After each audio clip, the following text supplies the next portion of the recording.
Élisabeth II a pris une décision symbolique. Dimanche 6 février, à l'occasion de ses 70 ans de règne, la reine a exprimé son « souhait sincère » de voir Camilla Parker Bowles devenir reine consort lorsque son fils, le prince Charles, lui succédera sur le trône d'Angleterre.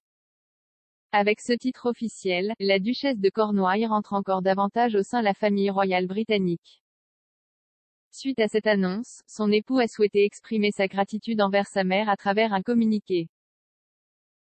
Le désamour des Britanniques. Jusque-là, une certaine confusion persistait quant au futur titre de la seconde femme du prince Charles. Après son mariage avec ce dernier, le 9 avril 2005, Camilla avait choisi de ne pas être appelée princesse de Galles en signe de respect envers la défunte princesse Diana, qui a disparu tragiquement en 1997.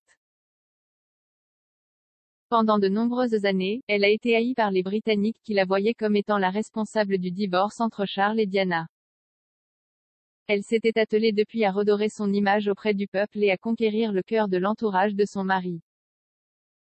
Redorer son image car, si elle semble avoir fait table rase du passé en donnant ce titre à Camilla, Élisabeth II a eu du mal à accepter cette relation.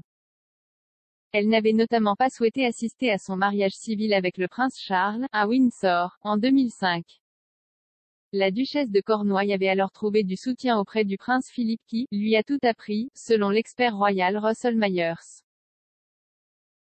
Grâce à un travail acharné sur son image, Camilla est parvenue avec le temps à gagner en visibilité et en popularité. Dans une enquête, relayée par 20 minutes, beaucoup ont même reconnu l'impact positif qu'elle a eu sur son mari. Le couple royal s'était rencontré en 1970 lors d'un match de polo. Issue de la haute bourgeoisie de province, Camilla Parker Bowles fréquentait les mêmes cercles mondains que l'héritier au trône. Rapidement, ils deviennent amis puis amants. Mais, leur liaison ne dure que peu de temps puisque Charles s'engage dans la Royal Navy. Pendant ce temps, Camilla se marie avec l'officier Andrew Parker Bowles. Quelques années plus tard, la duchesse de Cornouailles encourage même le prince de Galles à épouser la princesse Diana. Mais Charles ne peut se résoudre à tirer un trait sur sa relation avec Camilla, et Diana vit très mal le fait d'être au milieu d'un triangle amoureux. Le divorce entre le prince et la princesse de Galles est alors prononcé en 1996. De son côté, Camilla avait rompu son mariage un an plus tôt. De l'ombre à la lumière, suite à cette séparation, Camilla et Charles commencent à s'afficher ensemble en public. Mais la mort tragique de Diana les oblige à se faire discrets et renvoie la duchesse dans l'ombre. Le couple poursuit sa relation en privé et ne fait une apparition en public qu'en 2000, en présence de la reine.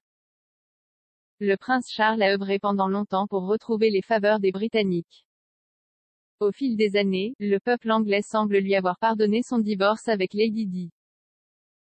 Depuis, Camilla est devenue le bras droit du prince lors de chaque événement officiel.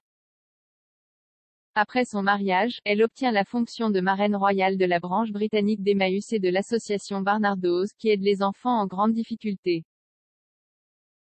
Elle ne cesse de s'engager pour des causes qui lui sont chères, notamment les violences faites aux femmes ou encore l'accès à la lecture.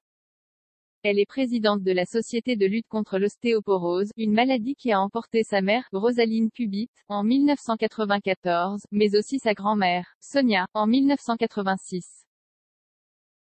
Elle fait également la promotion de l'alphabétisation des populations démunies du monde entier et milite pour le bien-être des animaux. Elle assure désormais des engagements presque quotidiennement pour la couronne d'Angleterre.